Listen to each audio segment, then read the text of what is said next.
Hi, I'm Claire Curd and welcome to Creativity TV. As the weather starts to get warmer, the wedding season will soon be upon us, and something that every wedding needs is stationery. However, this can sometimes be quite costly, but it doesn't have to be.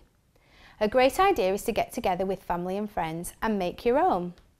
Papermania have brought out a new range of products to help you with this, making even the newest crafter create stationery to be proud of. Here, as you can see, I've created a number of wedding ideas which can be fully developed into a set of wedding stationery.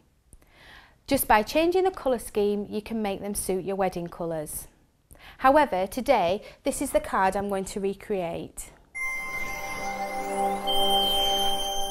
So what I'm going to do first to start making this card is I'm going to use one of the stamps from the confetti range by Stephanie Diamond for Papermania, and I'm using some of the colour box chalk inks, and this one is a Prussian blue. So the chalk inks give a nice matte finish when used on their own, and I'm just creating a pattern by stamping the image in rows. Now, as you can see at the moment, that one looks a little bit darker, but because they're the chalk inks, as they dry, they become more matte and a little bit paler as well. And as you can see, I'm going to stamp on an 8x8 sheet, and I would stamp the whole thing. You could even do a larger size card if you want, and then cut that down to fit onto your card so you can get a lot more done. Now I'm going to turn the stamp over and stamp in between. So I'll just do another couple of images just to show you what I mean.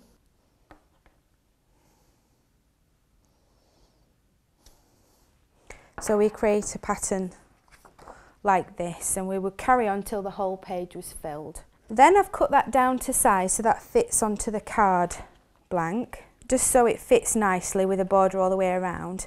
And if you can just see, I've matted that onto some silver mirror board just to give it a little bit of an extra edge to it.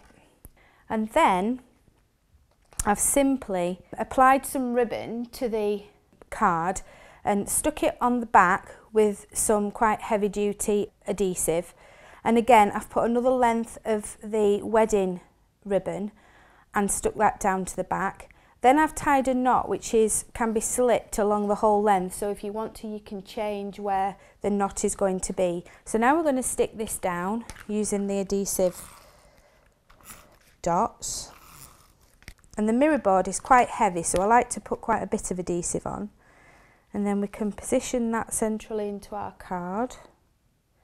Then we've stamped the greeting, which is Together Forever, and again I've used the same Prussian blue ink and mounted that onto some mirror board. I'm just going to take off the foam pads, and I'm just going to slide the ribbon up and position the greeting, and then I can slide the ribbon back to the right position. And then finally I'm just going to apply some of the mosaic squares from Papermania, and these are the crystal gems, and they have a lovely aurora borealis effect to them, and that's a word I can't usually say. And there we are, there's the finished card. It's so simple and so easy to do, and as you can see, so quick to replicate. And don't forget the thank you cards too.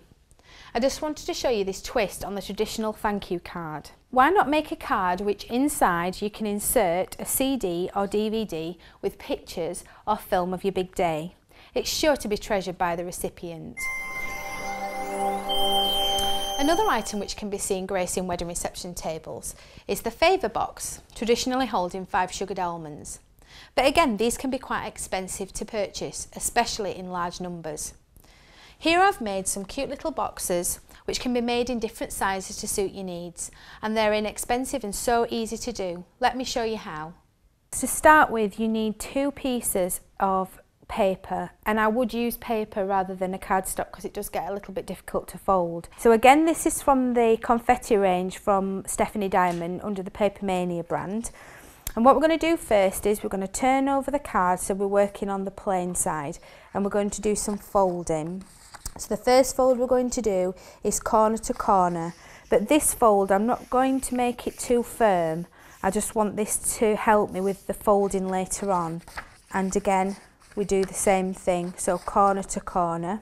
So we're creating an X on the card. Then we're going to do side to side. And again, not a perfect fold, just so that I'm marking the card. So then, as you can see, we've created a star effect on the paper, and we're going to take one of the corners and place it on the centre of that star, and then taking a bone folder, we're going to neatly fold that crease. And we just go around doing the same thing, so we're creating what almost looks like an envelope. So now we've got that, what we need to do is fold in the sides so that the long edge meets the middle where all the points meet. And again, we're going to score that firmly. So as you can see, if we were using card, it would get quite difficult to fold it properly. And then I'm going to fold those out because it's just easier to do it this way. I'm now going to fold the other sides in to the centre. You do 2 and then 2.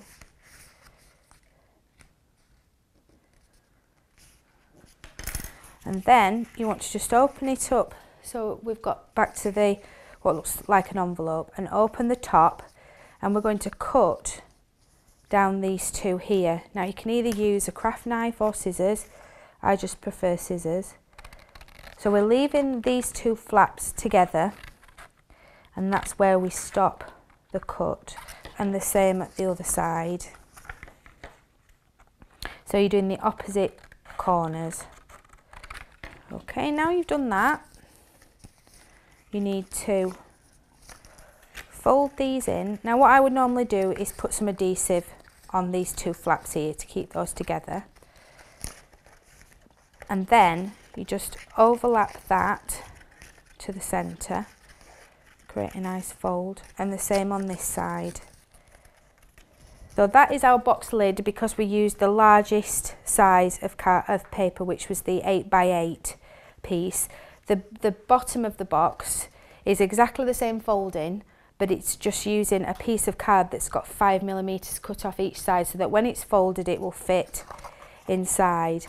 Now if you want it to fit so it's not a snug, just take a couple more millimetres off the bottom part. So then what I've done is I've just cut a semicircle out of the side of the box, one at one side and the same at the opposite side, with one of the X-cut nesting circle punches. And then I've just laid a piece of ribbon round there and attached it to the underneath, and the same on the other side. And then just to finish off the box, we've attached one of the flowers from the Create a Card for Cancer campaign stamp set, the Build a Rose. So all I've done is I've stamped 3 of the largest petals, 3 of the next size down, and then 2 of the next size down, and finally 2 of the next size down, and the centre, which I've punched out with an 1/8 of an inch circle punch as well. And then all you need to do is take the 3 of the same size and just start layering them up. And you can lift them and fold them with the bone fold if you want, like this, just to give them some shape. And so you can keep building that, put the brad in the centre when you've got all the layers on, and attach the stamped image over the top of that to create the flower. And there's the brad through the back there, so you can see how that works. And once that's in place, you can sort of just bend the petals a bit just to give them more life. So then we're just going to place that onto the box. If you want that to be stuck down more firmly over time, you could use a hot glue gun, and that will stick that really permanently. If you wanted to, you could add a little tag, and that could also have the person's name that their favour box is meant for. And then inside you can place chocolates or the traditional sugared almonds. And there's the box, that's the finished box. I think that will look great on anybody's wedding breakfast table. Well, that's all for this time. Today I've shown you some ideas for wedding stationery and also for wedding favour boxes. I'd love to see your creations, or indeed if you have any questions or ideas, please do feel free to get in touch. Join me next time for some more fantastic crafting ideas.